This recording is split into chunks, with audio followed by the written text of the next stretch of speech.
Buenas amigos, hoy he venido para aquí, para el río, porque quiero enseñaros una planta con unas propiedades muy especiales. Una planta que puede incluso curar enfermedades como la malaria. Una planta que es muy útil para bushcraft y supervivencia por sus propiedades medicinales precisamente. Así que vamos para allá, que ahora en un momento os la enseño. Es una planta que se puede encontrar muy fácilmente por aquí y ahora veréis cómo cubre grandes extensiones. Es una planta que puede servir para tratar, por ejemplo, la gripe, porque tiene propiedades antipiréticas y baja la fiebre. También tiene propiedades sedantes y antiparasitarias. Y como suele pasar, hay que tener cuidado porque tiene algunas contraindicaciones y ahora os voy a explicar un poquito más con detalle cuando lleguemos al sitio donde está esta planta. La planta en cuestión crece en abundancia en lugares como este, al borde de las riberas de los ríos o en el borde de los caminos. Se la ha utilizado desde hace mucho tiempo en la medicina tradicional china para curar diferentes dolencias, como ya os digo, desde la malaria y todo tipo de problemas, como para bajar la fiebre, etc.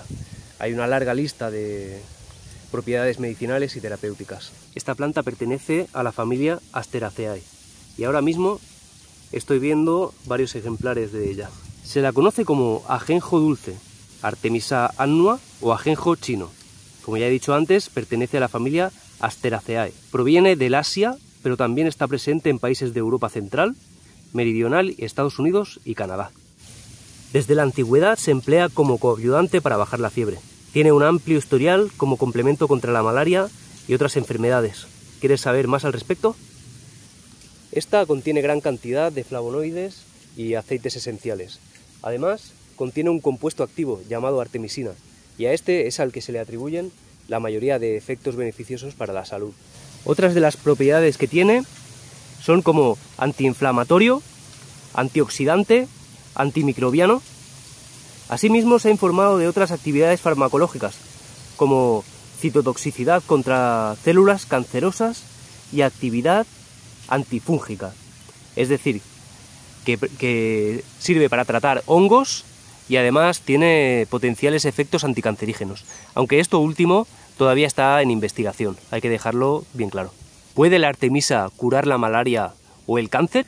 Pues bien, hubo estudios que decían que sí, que la artemisina tenía cierto efecto antitumoral y que dañaba, digamos, las células cancerígenas, pero después salieron otros estudios de otros científicos que lo desmentían. Así que la verdad es que no hay hasta fecha de hoy nada realmente claro sobre el tema. Aunque bien es posible que pudiera tener ciertos efectos antitumorales, por lo menos como preventivo.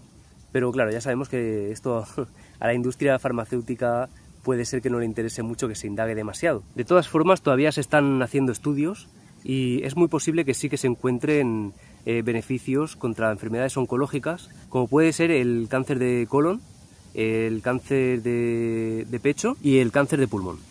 Aunque ya os digo que de momento esto simplemente está en fase de estudios y no se puede ni afirmar ni desmentir nada.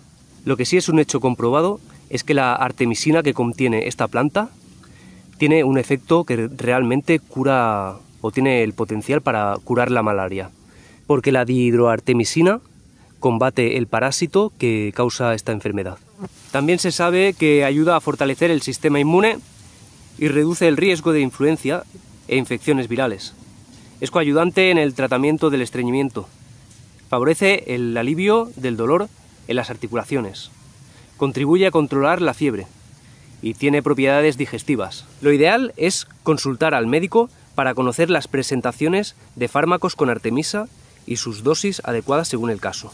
Se la puede encontrar en diferentes formatos, como decocción de artemisa, extracto hidroalcohólico, suplementos naturales a base de artemisa o cápsulas. Pese a todo esto, hay que tener precaución y no hay que ignorar que esta planta tiene contraindicaciones y que puede causar efectos secundarios.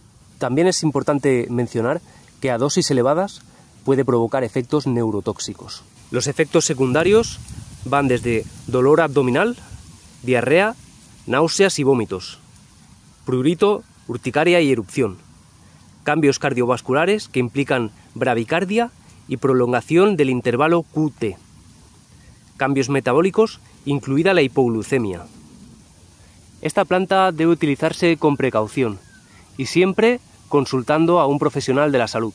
Este es el aspecto que tiene la planta en cuestión. Podéis ver el tamaño de las hojas en comparación con mi mano. Aquí podéis ver detalladamente cómo es la hoja.